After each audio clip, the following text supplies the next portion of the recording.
Hi everyone, welcome back to my channel. ஈஸியாக இடியப்பம் செய்கிறதுக்கு தேவையான முக்கியமான ஒரு சில டிப்ஸ் அண்ட் ட்ரிக்ஸ் இந்த வீடியோவில் ஷேர் பண்ணியிருக்கேன். ஸோ வீடியோவை ஸ்கிப் பண்ணாமல் பாருங்கள், ரொம்பவே யூஸ்ஃபுல்லாகவும் இன்ட்ரெஸ்டிங்காகவும் இருக்கும். வீடியோக்கு போகிறதுக்கு முன்னாடி சேனலை மறக்காமல் சப்ஸ்கிரைப் பண்ணிக்கோங்க. கூடவே இருக்கிற பெல் ஐக்கனையும் கிளிக் பண்ணுங்கள். அப்போ தான் நான் போடுற வீடியோஸ் உங்களுக்கு நோட்டிஃபிகேஷனாக வரும், நீங்களும் மிஸ் பண்ணாமல் பார்க்கலாம். எந்த கப்பில் இடியாப்பம் மாவு எடுக்க போகிறோமோ அதே கப்பில் ஒரு அரை கப் அளவுக்கு தேங்காய் எடுத்து மிக்ஸி ஜாரில் போட்டு கொஞ்சமாக தண்ணி விட்டு நல்லா அரைச்சி திக்கான தேங்காய் பால் எடுத்துக்கலாம். இடியாப்பத்துக்கு நீங்கள் தேங்காய் பால் தான் வச்சு சர்வ் பண்ண போகிறீங்க அப்படின்னா எக்ஸ்ட்ராவாக கூட நீங்கள் தேங்காய் பால் எடுத்து வச்சுக்கோங்க. நான் சர்வ் பண்ணுறதுக்காக எடுக்கல, இடியாப்பம் செய்யறதுக்காக தான் இந்த தேங்காய் பால் எடுக்கிறேன். ஸோ நான் கொஞ்சமாக தேங்காய் பால் எடுத்து வச்சுருக்கிறேன். நல்லா திக்காக எடுத்துக்கோங்க. தலைப்பால் மட்டும் எடுத்து வச்சுக்கோங்க.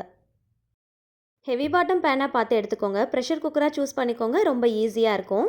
இடியாப்ப மாவை நம்ம வேக வச்சு எடுக்க போகிறோம். ஸோ அடியில் ஒட்டாமல் பிடிக்காமல் இருக்கிறதுக்கு ரொம்ப வசதியாக இருக்கும். 2 கப் இடியாப்ப மாவு, 1 டீஸ்பூன் அளவுக்கு சுகர், ஒரு 1/2 டீஸ்பூன் அளவுக்கு சால்ட் ஆட் பண்ணிவிட்டு ஃபஸ்ட்டு வந்து மாவை நல்லா வறுத்து விட்டுக்கலாம். இடியாப்பம் மாவை வறுத்துட்டு செய்யும் போது இடியாப்பம் நல்லா சாஃப்டாக இருக்கும். இடியாப்பம் பிழியும் போது அதுவாக உதிர்ந்து விழும் பார்த்தீங்களா, அந்த மாதிரி இல்லாமல் நம்ம உதிர்த்து விட்டால் தான் அது உதிர்ந்து விழும். ஸோ அந்த மாதிரி இருக்கிறதுக்கு இடியாப்பம் மாவை லைட்டாக வறுத்துட்டு செஞ்சுக்கோங்க. இப்போ எடுத்து வச்சிருக்கிற தேங்காய் பாலை இது கூட சேர்த்துக்கலாம்.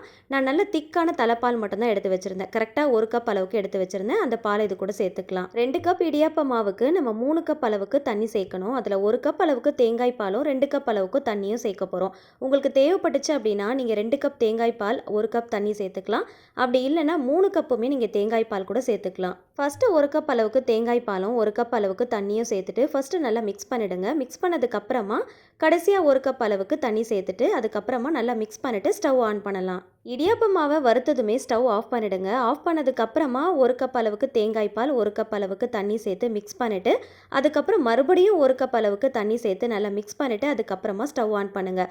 இப்போ 1 டேபிள் ஸ்பூன் அளவுக்கு தேங்காய் எண்ணெய் சேர்த்துக்கலாம். தேங்காய் எண்ணெய்க்கு பதிலாக நீங்கள் நெய் கூட சேர்த்துக்கலாம். தேங்காய் பால் சேர்க்கறதுனால இடியாப்பம் நல்ல டேஸ்ட்டாக இருக்கும். நல்ல வெள்ளையாக நல்ல பூ மாதிரி இருக்கும்.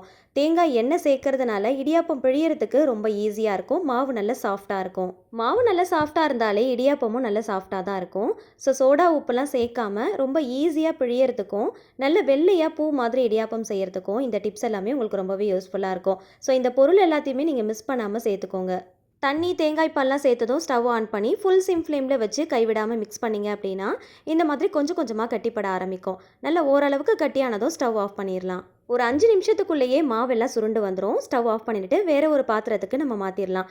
ரொம்ப நேரம் வேக விட்டுட்டோம் அப்படின்னா ரொம்ப கட்டியான மாதிரி ஆகிடும். பிழியறதுக்கு ரொம்ப கஷ்டமாக இருக்கும். நம்ம சேர்க்குற தேங்காய் பால் தண்ணி எல்லாமே ரொம்ப ட்ரை ஆகிற அளவுக்கு மாவை வேக வைக்க தேவையில்லை.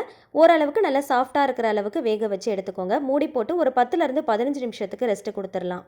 உள்ளே இருக்கிற அந்த ஹீட்லேயே மாவு நல்லா வெந்து வந்துடும். இப்போ கை வச்சு லைட்டாக மிக்ஸ் பண்ணி விட்டாலே போதும். மாவு எல்லாமே நல்லா ஒன்று சேர திரண்டு வந்துடும். இப்போ பிசையும் போது ரொம்ப ஈஸியாக இருக்கும். கொஞ்சமாக வந்து தேங்காய் எண்ணெயை கையில் அப்ளை பண்ணிக்கோங்க. தேங்காய் எண்ணெய்க்கு பதிலாக நீங்கள் நெய் கூட சேர்த்துக்கலாம். உங்களுக்கு எது பிடிக்குதோ அதை சேர்த்துக்கோங்க. தேங்காய் எண்ணெய் தேங்காய் பால்லாம் சேர்த்து பண்ணுறப்போ சாப்பிடும் போது ரொம்ப டேஸ்ட்டாக இருக்கும். வாய்ப்புண்ணு வயிற்று புண்ணு இருந்துச்சு அப்படின்னா அது நல்லா ஆற்றி கொடுக்கும். ரொம்ப போட்டு பிசையணும் அப்படிங்கிற அவசியம் இல்லை. கை வச்சு லைட்டாக பிசைஞ்சிட்டு எண்ணெய் சேர்த்துட்டு நல்லா ஒன்று சேர திரட்டினீங்க அப்படின்னா இந்த மாதிரி நல்லா உருண்டையாக வந்துடும். இப்போ மாவு எடுத்து பாருங்கள் எவ்வளோ சாஃப்டாக இருக்குன்னு. மாவு கையில் எடுத்து பார்க்கும்போது இந்த மாதிரி நல்லா சாஃப்டாக இருக்கணும். எந்த பக்கம் மடித்தாலும் இந்த மாதிரி மடிக்க வரணும். கையில் வந்து உருண்டை பிடிக்கும் போது கையிலேருந்து உதிர்ந்து கீழே விழக்கூடாது. நல்லா உருண்டை பிடிக்க வரணும். அதுதான் வந்து சரியான பக்குவம். இந்த மாவில் கொழுக்கட்டை கூட செய்யலாம். கொஞ்சம் கூட விரிசல் இல்லாமல் எவ்வளோ நேரம் ஆனாலும் கொழுக்கட்டை சாஃப்டாக இருக்கும். இடியாப்பத்துக்கு சர்வ் பண்ணுறதுக்கு நல்ல பர்ஃபெக்டாக மேட்ச் ஆகிற மாதிரி ஒரு சைட் டிஷ் எப்படி செய்யுதுன்னு பார்க்கலாம். இதுக்காக ப்ரெஷர் குக்கரில் கொஞ்சமாக எண்ணெய் நெய் சேர்த்துருக்கிறேன். பட்டை லவங்கம் ஏலக்காய் பிரிஞ்சி இலை அன்னாசிப்பூ கல்பாசி மட்டும் சேர்த்துக்கோங்க. 2 பெரிய வெங்காயத்தை பொடியாக நறுக்கிட்டு சேர்த்துக்கலாம். இது கூடவே ஒரே ஒரு பச்சை மிளகாயில் பாதி பச்சை மிளகாய் மட்டும் நறுக்கிட்டு சேர்த்துருக்கிறேன். உங்களுடைய காரத்துக்கு ஏற்றா போல் பார்த்து சேர்த்துக்கோங்க. சால்ட்டு சேர்த்து நல்லா வதக்கிக்கலாம். நல்ல கோல்டன் ப்ரௌன் ஆகணும். அதே சமயத்தில் ஆனியன் நல்லா கிறிஸ்பி ஆகிற அளவுக்கு வதக்கிக்கோங்க. இந்த அளவுக்கு நல்ல கோல்டன் ப்ரௌன் கலரில் வரணும். நல்ல கிறிஸ்பியாக இருக்கணும். அப்போ தான் வந்து இந்த ரெசிபிக்கு நல்ல டேஸ்ட் கிடைக்கும். இப்போ 1 டேபிள் ஸ்பூன் அளவுக்கு இஞ்சி பூண்டு பேஸ்ட்டு சேர்த்து ராஸ்மெல் போகிற அளவுக்கு நல்லா வதக்கிக்கலாம். 2 வெங்காயத்துக்கு 3 தக்காளி, நல்ல பழமான புளிப்பில்லாத தக்காளியாக பார்த்து எடுத்துக்கோங்க. நல்ல பேஸ்ட் போல் அரைச்சிட்டு இது கூட சேர்த்து நல்லா வதக்கிக்கலாம். தக்காளியோட அந்த பச்சை வாசனை போகிற அளவுக்கு நல்லா வதக்கிட்டு மசாலா பொருட்கள் சேர்த்துக்கலாம். மஞ்சள் தூள், காஷ்மீரி மிளகாய் தூள், தனியாத்தூள், ஜீரகத்தூள், கறி மசால் தூள். கறி மசால் தூள் வீட்டிலேயே வறுத்து அரைச்சது தான் நான் யூஸ் பண்ணியிருக்கிறேன். அதுக்கு பதிலாக நீங்கள் கரம் மசாலா கூட யூஸ் பண்ணிக்கோங்க. மசாலா எல்லாமே நல்லா சேர்த்ததுக்கப்புறம் நல்லா வதக்குங்க. எண்ணெய் நல்லா பிரிஞ்சு வர டைமில் ஒரு கைப்பிடி அளவுக்கு புதினா சேர்த்து நல்லா வதக்கிக்கோங்க. எல்லாமே நல்லா வதக்குனதுக்கப்புறமா வாஷ் பண்ணி வச்சிருக்கிற சிக்கனை இது கூட சேர்த்துக்கலாம். சிக்கனுக்கு பதிலாக நீங்கள் மட்டன் கூட சேர்த்து பண்ணலாம். மசாலா எல்லாமே சிக்கனில் நல்லா கோட் ஆகிற அளவுக்கு நல்லா பெரட்டி விட்டுட்டு ஒரு 5 நிமிஷத்துக்கு மசாலாலேயே நல்லா சிக்கனை வேக விடுங்க. இப்போ தேவையான அளவுக்கு தண்ணி சேர்த்துக்கலாம். சிக்கன் மூழ்கிற அளவுக்கு மட்டும் தண்ணி சேர்த்துக்கோங்க. கொஞ்சம் திக்கான கிரேவியா தான் நான் பண்ண போறேன். ஸோ அதனால கொஞ்சமா தண்ணி சேர்த்துருக்கிறேன். நல்லா மிக்ஸ் பண்ணிட்டு உப்பு, காரம் கரெக்ட்டா இருக்கான்னு செக் பண்ணி பார்த்துக்கோங்க. காரம் பத்தல அப்படின்னா கொஞ்சம் போல பச்சை மிளகாய் சேர்த்துக்கோங்க. சேர்த்துட்டு மூடி போட்டு ஒரு 2 விசில் மட்டும் வச்சு எடுத்துக்கலாம். ஒரு 50% மட்டும் குக் பண்ணி எடுத்துக்கோங்க. சிக்கன ரொம்ப குக் பண்ணணும் அப்படிங்கிற அவசியம் இல்ல. ஜஸ்ட் ஒரு 50% மட்டும் குக் பண்ணி எடுத்துக்கோங்க. அகைன் நம்ம குக் பண்ண போறோம் ஓப்பன் பேன்லயே வச்சு. இப்போ இது கூட 1 கப் அளவுக்கு ஊற வச்ச சன்னா சேர்த்துக்கோங்க. White chana or black chana எது வேணாலும் நீங்க சூஸ் பண்ணிக்கலாம். உங்களுடைய சாய்ஸ் தான். ஊற வச்சுட்டு சேர்த்துக்கோங்க. இப்போ இது கூடவே கொஞ்சமா தேங்காய், முந்திரி, சோம்பு சேர்த்து நல்லா அரைச்சு வச்சிருக்கிறேன். அந்த பேஸ்ட்டையும் இது கூட சேர்த்து நல்லா மிக்ஸ் பண்ணிக்கலாம். சிக்கன் ஆல்ரெடி ஒரு 50% தான் நம்ம குக் பண்ணியிருக்கிறோம்.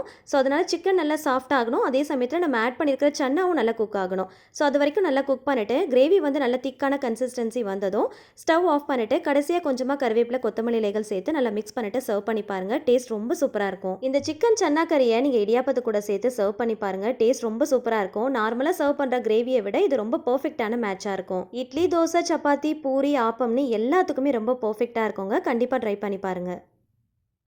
இந்த மாதிரி ஃபுட் கண்டெய்னர் ஏதாவது இருந்துச்சுன்னா எடுத்துக்கோங்க. யூஸ் அண்ட் த்ரோ பாக்ஸ்லாம் நம்ம நிறைய எடுத்து வச்சிருப்போம் இல்லையா? ஸோ அதுலேருந்து ஒரு பாக்ஸ் தான் நான் எடுத்துருக்கிறேன். இந்த பாக்ஸுடைய மூடி அப்படி இல்லைனா இந்த பாக்ஸ் கூட நீங்கள் சூஸ் பண்ணிக்கலாம். இடியாப்ப அச்சில் போடக்கூடிய இந்த தட்டு இருக்கு இல்லையா? அதோடைய ஷேப்க்கு ஏற்ற மாதிரி கட் பண்ணி எடுத்துக்கோங்க. எதில் கட் பண்ணாலும் பரவாயில்ல. மூடியை சூஸ் பண்ணிக்கிட்டீங்க அப்படின்னா கட் பண்ணுறது ரொம்ப ஈஸியாக இருக்கும். ஃபஸ்ட்டு ரேண்டமாக கட் பண்ணிக்கோங்க. அதுக்கப்புறம் கரெக்டாக அந்த ஷேப்க்கு ஏற்ற மாதிரி சிசர் யூஸ் பண்ணி கட் பண்ணிக்கோங்க. கரெக்டாக அந்த தட்டுடைய சைஸ்க்கு ஏற்ற மாதிரி நல்லா பர்ஃபெக்டாக கரெக்டாக கட் பண்ணிங்க அப்படின்னா கரெக்டாக அந்த ரவுண்டு ஷேப்க்கு வரும். ஸோ ரொம்ப கூடவும் இல்லாமல் குறையவும் இல்லாமல் கரெக்டாக கட் பண்ணி எடுத்துக்கோங்க.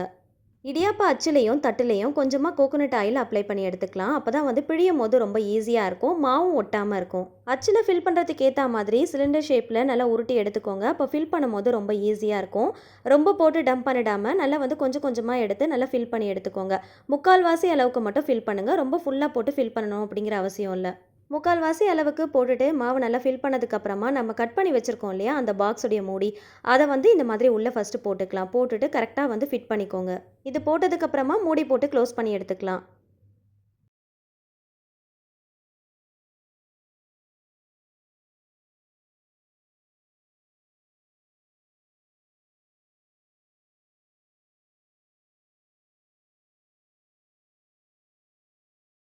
இடியாப்ப தட்டில் நான் பிழிய போகிறேன். இந்த மாதிரி இடியாப்ப தட்டு இல்லை அப்படின்னா இட்லி பிளேட் கூட நீங்கள் யூஸ் பண்ணிக்கலாம். பிழியறதுக்கு முன்னாடி லைட்டாக கோகோனட் ஆயில் அப்ளை பண்ணிக்கோங்க. அப்போ தான் எடுக்கும் போது அதில் ஒட்டாமல் ஈஸியாக எடுக்க வரும். மாவு நான் பிழியும் போதே நீங்கள் நோட் பண்ணுங்கள் எந்த அளவுக்கு சாஃப்டாக ரொம்ப ஈஸியாக பிழியிறேன்னு. லைட்டாக சுற்றினாலே போதுங்க. அப்படியே நல்லா வந்து ரொம்ப ஈஸியாக பிழிய வரும். அப்படியே தட்டில் வந்து சல்லுன்னு பிழிஞ்சு எடுத்துடலாம். நான் ரொம்பலாம் ஸ்ட்ரெயின் பண்ணவே இல்லைங்க. ரொம்ப லைட்டாக தான் ரொட்டேட் பண்ணுறேன். ரொம்ப ஈஸியாக பிழிய வருது பாருங்கள். அதே போல் எப்பயுமே இடியாப்பம் பிழியும் போது நம்ம கையால் உதிர்த்து விடுற மாதிரி இருக்கணும். அதுவாக உதிர்ந்து உதிர்ந்து கீழே விழக்கூடாது. அப்படி விழுந்துச்சு அப்படின்னா நீங்கள் சரியாக பக்குவமாக பிசையலை அப்படின்னு அர்த்தம். இதே போல் எல்லா மாவையும் பிழிஞ்சு எடுத்துக்கலாம். உங்களுக்கு சிங்கிள் லேயர் வேணும் அப்படின்னா அதுக்கேற்றா போல் பிழிஞ்சுக்கோங்க. டபுள் லேயர் வேணும் அப்படின்னா அதுக்கேற்றா போல் டபுள் லேயரில் கூட பிழிஞ்சு எடுத்துக்கலாம்.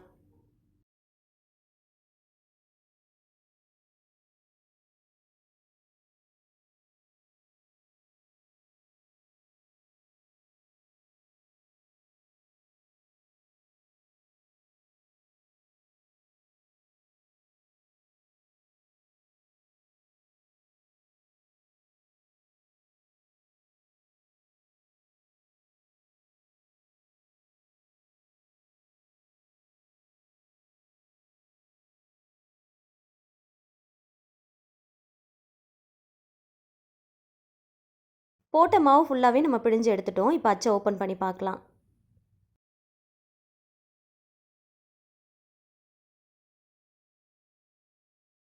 ஃபுட் கண்டெய்னரை நம்ம கட் பண்ணி உள்ளே வந்து மூடி மாதிரி நம்ம போட்டோம் இல்லையா? ஸோ அது எதுக்காகன்னு பார்த்தீங்கன்னா, இந்த மாதிரி எப்பயுமே இடியாப்பம் பிழிஞ்சதுக்கப்புறம் இந்த அச்சை வெளியில் எடுத்து பார்க்கும்போது மாவு வந்து மேலாப்பில் நிற்கிற மாதிரி இருக்கும்.